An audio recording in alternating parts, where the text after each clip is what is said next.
Hello everyone and welcome to our today's lesson in grammar, the passive voice, part 1.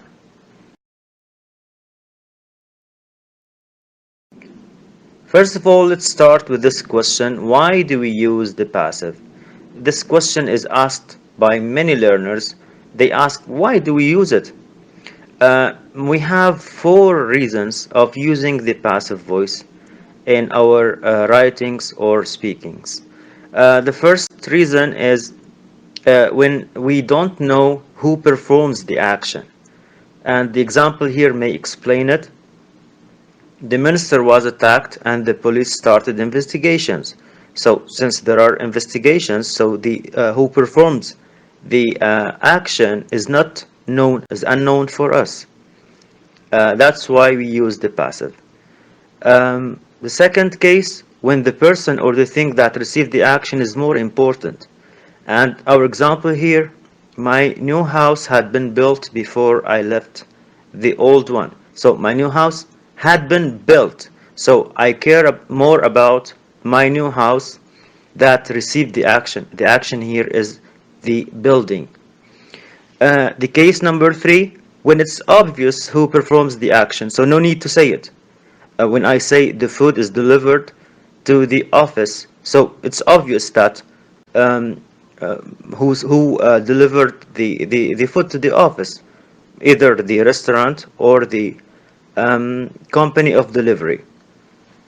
Number 4, which is important in writing and speaking, especially for IELTS test or other tests, to avoid boredom by repeating things, to avoid causing boredom to the reader in writing, of course, and to the listener in our speakings.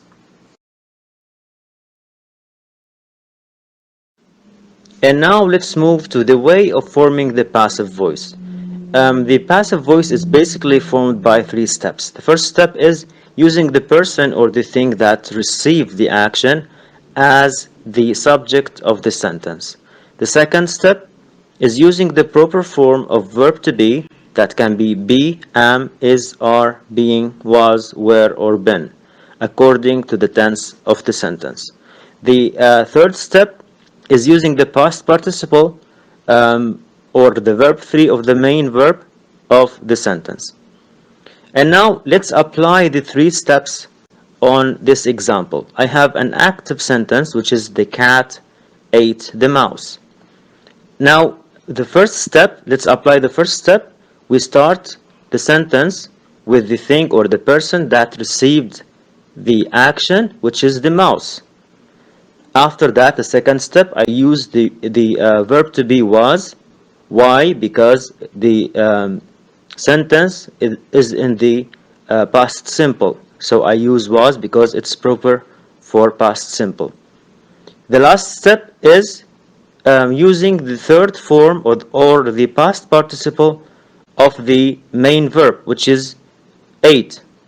So ate, the third form of eat is eaten. And I can use the cat that performed the action as an agent, and it becomes after the preposition by.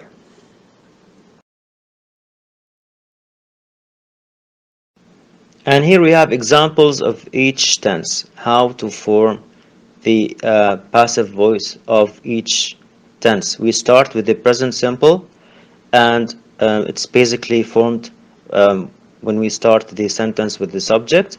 Then we use am, is, or, are, and the past participle of the main verb or the verb 3 of the main verb. And here we have examples, and the examples will be the same for all tenses, so learners can notice the change between the tenses.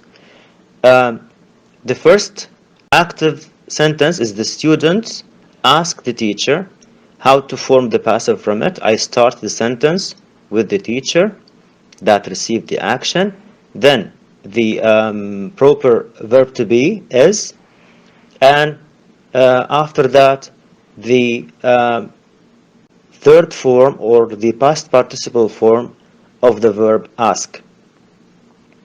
Second example, he eats many pies. I start the sentence with many pies that receive the action. The proper verb to be are. Why? Because it's plural. Pies is plural. Then eaten, which is the third form of the verb eat. Last example, my boss gives me some information. I start the sentence with I. Some learners will ask, where is I coming from? I comes from me because me is the objective pronoun of I. So when it's subject, I use I. I'm so am is proper verb to be for I. Then given, which is the third form or the past participle form of the verb give, and some information. And notice the colors that are the same as in the basic rule of forming the passive voice. And here we have the way of forming the passive voice of the past simple.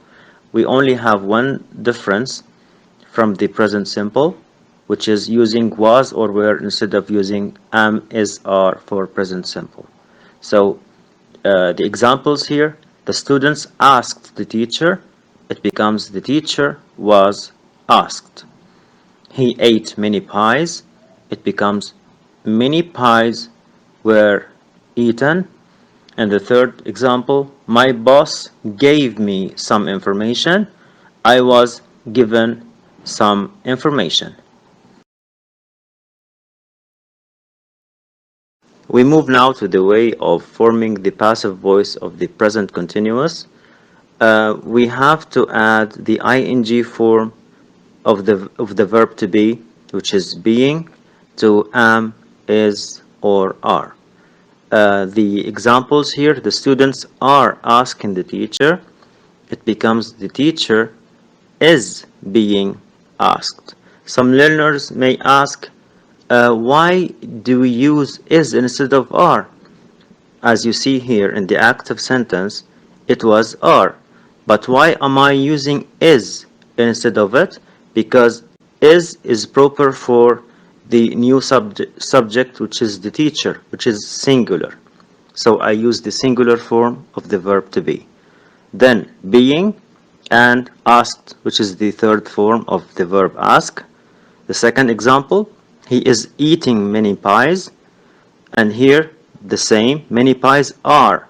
So notice here that we use the verb to be are, which is proper for pies, which is plural.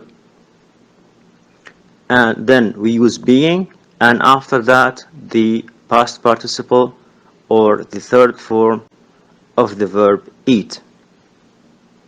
The last example, my boss is giving me some information, and the passive is I am being given some information.